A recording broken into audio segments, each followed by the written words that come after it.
Buenas tardes, bienvenidos, Versión de Arte, un programa que queremos ocupar dentro de 3 personas que han sido muy importantes para la ciudad de Irún y pensamos que realmente se merecen un momento de atención.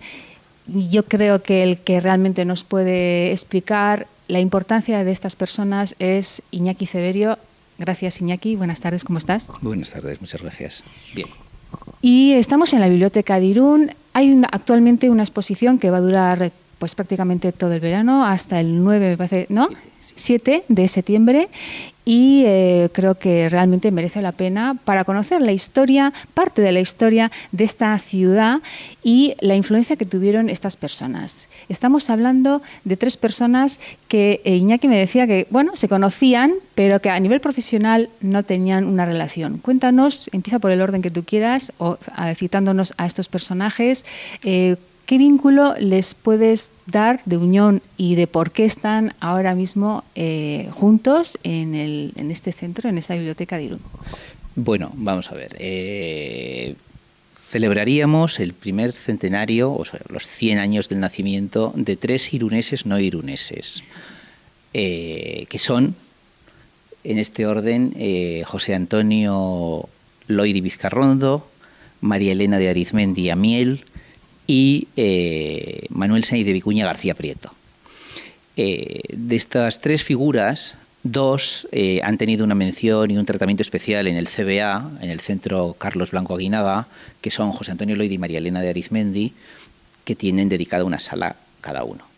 El tercero, por su trayectoria profesional, quizá no tenía tanto encaje en este primer momento en el CBA, don Manuel Sáenz de Vicuña.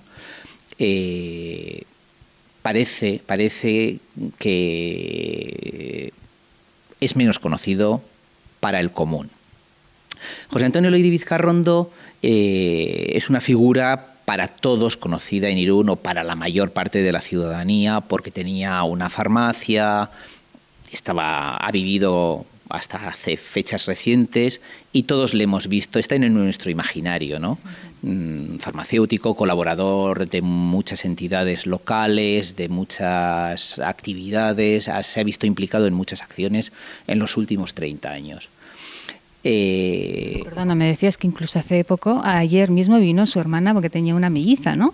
Que va a hacer 100 años y que vino a ver la exposición. Son sobre todo fotos y algún dibujo que otra. Cuéntanos un poco de eso. Su hermana melliza, que va a cumplir efectivamente 100 años el día 22 de agosto, no estuvo ayer exactamente. Hace pocas semanas Euskaltzaindia realizó un homenaje en el CBA a la figura de José Antonio, porque era miembro de la Academia Vasca.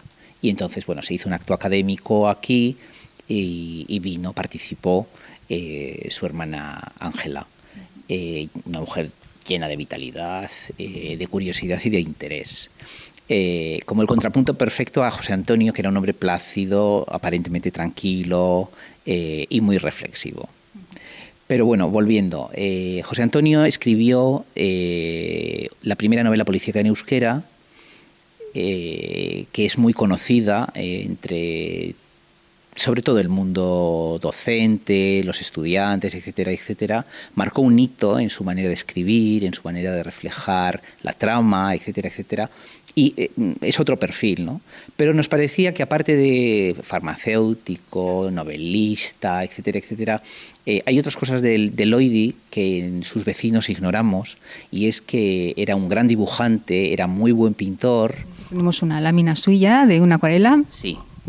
Gracias a la generosidad de su familia, concretamente de sus hijos, pues hemos podido incorporar, aparte de las imágenes que nos reflejan un poco su vida personal, pues algunos elementos muy característicos unidos a él, y entre otras una acuarela. Pintaba muy bien a la acuarela, participó en concursos y, como comentaba su hijo Cote, recientemente hizo hasta podio con Gaspar Montes, por ejemplo, en algún momento.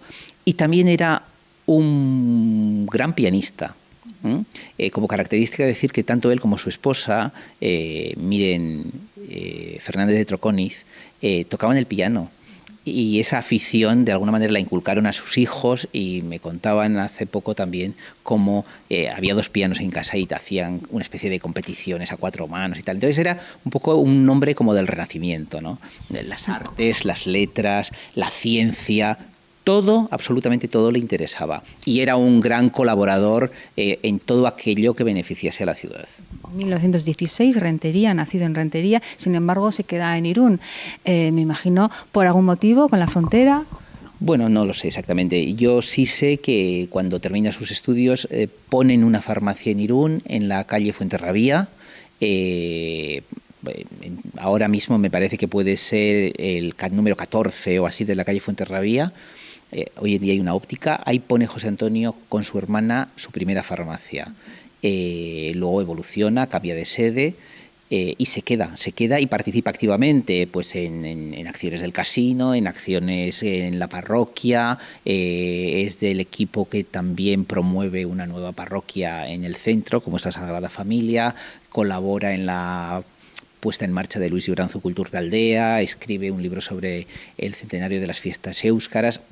Él es muy activo y siempre intenta dar solución a todo aquello que se le plantea. No siempre consigue solucionar los problemas, pero es un hombre que siempre trabaja en positivo. Tenemos una máquina de escribir que es suya y un microscopio también que me decías que es de su laboratorio, supongo. Sí, su familia nos ha cedido su primer microscopio, que tiene mucho encanto, y la máquina con la que escribió la novela. ¿Qué nos puedes contar?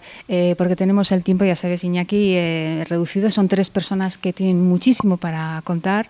Sin embargo, me llama mucho la atención María Elena, claro, porque es una gran dama y ella nacía en San Sebastián también en 1916, entendemos, y ella se dedica, curiosamente, a investigar sobre pues, las danzas vascas, los trajes regionales, en fin, incluso se llega a hacer se publica un libro importante, que lo tenemos también aquí en la biblioteca. ¿Qué nos cuentas de ella? Porque tiene esta mujer un carisma muy especial, yo creo, ¿no? Bien, María Elena nace en San Sebastián, es hija de un prestigioso abogado de Donostiarra, pero desde muy joven vive en Irún. Su familia es propietaria de la finca Larreandi, que está al final de Prudencia Arvide, y en un momento determinado pasan a establecerse de forma permanente en Irún, siendo ella muy jovencita, y se convierte en una irunesa más. Es gran aficionada a la danza, a la música, hace ballet, participa en actividades relacionadas con la coreografía y con el baile. Incluso pues hay algunas puestas en escena en las que ella participa.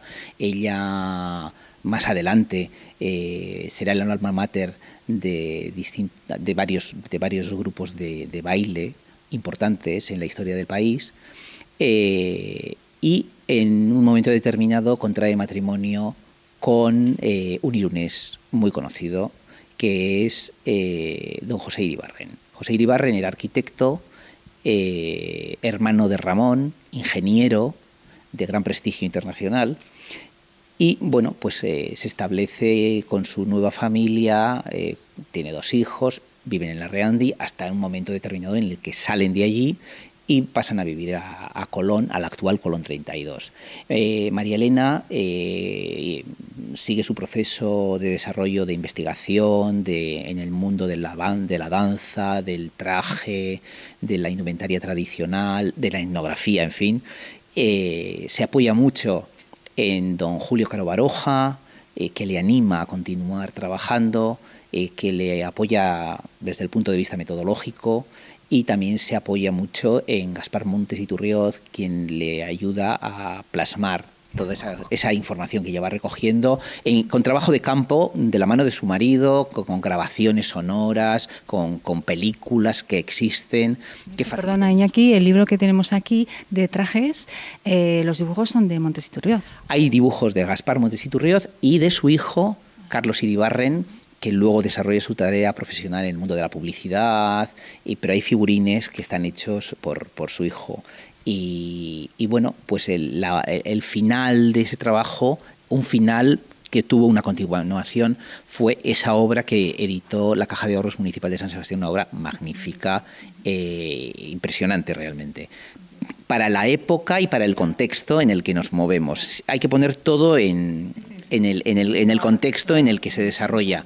María Elena, además, fue una gran conferenciante, dio conferencias por todo el mundo, era miembro de muchas asociaciones y de muchos institutos especializados en etnografía y folclore, fue miembro de la Hispanic Society. Bueno, fue un personaje, ¿no? Yo la conocía de vista, de pequeño, me llamaba mucho la atención, una señora siempre impecable, con guantes, era como una artista de cine, ¿no? Cuéntanos un poco, porque tenemos aquí un atrecho que has querido instalar, porque me decías, Elena, tengo que conseguirlo, donde podemos ver un poco una escenografía donde ella nos falta, pero la tenemos casi, ¿no? Bueno, gracias también a la generosidad de su familia, hemos intentado recoger un poquito cómo era el ambiente en el que ella podía dar una conferencia. Ella solía exigir una mesa tapada con un tapiz o con una tela, pues con unas flores, unas fichas azules y gracias a una de sus nietas que nos ha facilitado, hemos instalado un pequeño maniquí con un Balenciaga que perteneció a ella, porque su relación con Balenciaga fue muy estrecha. Balenciaga, en una escenografía que se hizo en el Cursal, en una especie de concierto benéfico o algo así, diseñó para ella una serie de trajes, y ahí nació una gran amistad entre Balenciaga y ella, que recoge muy bien Miren Arzallus en la monografía sobre Balenciaga que se editó hace pocos años. Balenciaga le decía: qué bien me copia usted. Y bueno, pues como ellos mantenían mucha relación y teníamos esa opción, pues hemos recreado un poco su mesa con un vestido que perteneció a ella y con un retrato que su hija, Elena Iribarren Arizmendi, donó o cedió al Ayuntamiento de Irún. Tenemos un retrato de ella, un retrato llamativo y espectacular de ella, que de ahora en adelante, en principio, estará expuesto aquí. Es una obra pintada por Enrique Albizu, en toda su grandeza, ¿no? Entonces es un homenaje a ella, ¿no? Es como un pequeño, pues igual que tenemos con José Antonio elementos muy personales de él, pues hemos puesto algunos elementos muy personales de ella que se acompañan con un recorrido fotográfico por su vida en Irún, desde la Casa Larreaundi o jugando con sus hijos en el jardín, el día de su boda en el Buen Pastor, espectacular, del brazo de su esposo. Era una gran dama, había que decir. Una gran dama, o los grandes retratos que le hizo Gienes, el fotógrafo madrileño. Tenemos una foto que se le ve de perfil, sí, guapísima. Sí, sí. Y hemos acompañado eso con algunos recortes de prensa de la época, hablando de su obra o de sus conferencias en distintos lugares del mundo. ¿Qué relación había con Sorolla? Porque me comentabas que había alguna... ¿No? ¿Con qué me lío? Fue con Sorozábal. Su relación con Pablo Sorozábal fue muy estrecha, influyó mucho en él. Parece ser que el hecho de que Sorozábal escribiese la marcha fúnebre Guernica para Txistus viene de la mano de unas grabaciones que le aportó María Elena Arizmendi, y tuvieron mucho vínculo. De hecho, escribió El Sorchico de las Bateleras, gracias a, o por la influencia de ella, y ella se movió en ese mundo de los diletantes y de los amantes del arte, y era una mujer de mucho carisma y de mucho carácter. Bueno, nos queda ya el último, y como estamos ya con los 5 minutos, pues vamos a intentar abreviar, si se puede, pues también el peso de este hombre arquitecto nacido en Madrid, y que pues que tenemos restos arquitectónicos de proyectos que nos has presentado también, que quiso hacer aquí en Irún, que incluso llegó a hacer alguno, pero que luego con el tiempo pues no se terminaron o se han derruido. Y luego decir también que una persona que yo creo que fue muy conocida aquí en la zona, sobre todo por Hondarribia. Y cuéntanos un poco la trayectoria de este hombre. Vamos a ver, Manuel Sáenz de Vicuña García Prieto no nació en Irún. De Irún fue su padre, que fue el arquitecto que hizo Icustalaya, la antigua biblioteca, o el Colegio del Pilar. De Irún fue su abuelo, don Lesme Sáenz de Vicuña, que estaba casado con Carlota Camino, vivían en Alaichoco, que es una finca que hay a la entrada de Irún por la Nacional 1, Su bisabuela era una rascaeta, casada con un Saiz de Vicuña, una familia, bueno, importante en Irún. Manolo nació en Madrid. Don Manuel nació en Madrid, pero siempre estuvo muy vinculada a la ciudad. Podemos ver en este caso no tenemos elementos personales de él, pero tenemos un recorrido biográfico por él en Irún. Tenemos imágenes de él, niño, con su abuela Carlota camino en el jardín de Alaichoco. Tenemos alguna imagen de joven por San Sebastián, con su hijo en San Marcial en Irún, con sus hijos y su esposa en el entorno de la plaza de Echeandía, el día de San Marcial, en la plaza de Urdanibia. Bueno, tenemos distintas imágenes. Él ha pasado siempre los veranos en Irún. Su primer proyecto fue el actual Colón 32, en el solar que pertenecía a su abuela, a Carlota. Podemos ver, lo tenemos ahí. La actual casa la hizo él, fue su primer proyecto como arquitecto. Hizo otros proyectos para la ciudad, como un hostal en el Monte de San Marcial de la mano de Néstor Basterrechea, que no vio la luz, un proyecto de museo en la isla de los Faisanes, que tampoco vio la luz, pero que está con Néstor también. Y también hizo un proyecto que sí vio la luz, pero no se concluyó, en Artalecu, una escuela de turismo de la mano del Ministerio de Información y Turismo, que coincidiendo con la crisis de los años 70, el final del régimen, etcétera, etcétera, no se concluyó. Pero él fue fundamental para que ese proyecto viniese a la ciudad. Su gran obra fueron los paradores nacionales, la red de paradores. En su inicio, desde el emperador de Fuenterrabía, en la elección del lugar, en la rehabilitación, en la decoración, fue fundamental, o paradores como el de Argómaniz, o el parador de Benavente, o el Hotel de la Reconquista de Oviedo, fueron grandes obras de él. Pero hay otra obra muy importante en su carrera, muy vinculada a la marca Irún, que es la fábrica de la perfumería Gal en Alcalá de Henares, de la cual solamente queda una crujía, creo recordar, pero que como obra arquitectónica de los años 50 fue muy, muy importante en ese periodo de la historia de España. Y nos queda el Parador de Hondarribia, que también es... El Parador de Hondarribia, y también hizo un proyecto muy bonito que tampoco vio la luz con René Petit para el Club Náutico de Fuenterrabía, y algunas otras cosas más que hizo en San Sebastián que tuvieron interés. Él era muy irunés, era un hombre afable, muy educado, muy amante del arte, porque si ponemos en el contexto en el que se desarrolla la creación de la red de paradores y cómo se trabaja desde un punto de vista historicista todo esto, hay que tener un gran equipo, pero hay que tener mucha sensibilidad para llevar a cabo ese proyecto. Y él era así, él lo tenía. Iñaki, 3 personas que gracias a ti podemos aprender por tu idea de traernos otra vez la memoria de lo que llegaron a hacer. Yo quiero resaltar y destacar y agradecer la disposición de las familias de los 3 homenajeados, tanto por parte de la familia Sainz de Vicuña, que se han volcado facilitándonos información y documentación, la familia Loidi, Fernández de Troconiz, y la familia Iribarren Arizmendi, porque sin ellos no hubiéramos podido tener absolutamente nada. Entonces es un homenaje muy modesto, pero lleno de cariño, en el que todo el equipo del CBA se ha visto involucrado y se ha volcado. Pues nosotros también, con mucho cariño, os hemos ofrecido la suerte de que Iñaki nos argumente un poquito largo, cada uno de ellos lo que consiguieron realizar. Aquí tienen ustedes en la propia biblioteca unos carteles que explican brevemente pues la vida de ellos, y toda una colección de elementos, fotos, vestuario inclusive, y objetos que nos recuerdan otra vez a estas 3 personas grandes, y que bueno, pues que agradecemos de que vinieran a Irún de alguna manera y que estuviesen pensando en esta pequeña ciudad que seguramente tiene ese carisma, con el monte al lado y el mar muy cerca. Iñaki, muchísimas gracias por tu tiempo. Estamos grabando en un día especial y esta biblioteca estaba cerrada. Gracias por haberla abierto y sobre todo de dejarnos disfrutar pues de estas 3 personas. Muchas gracias a vosotros. Agur.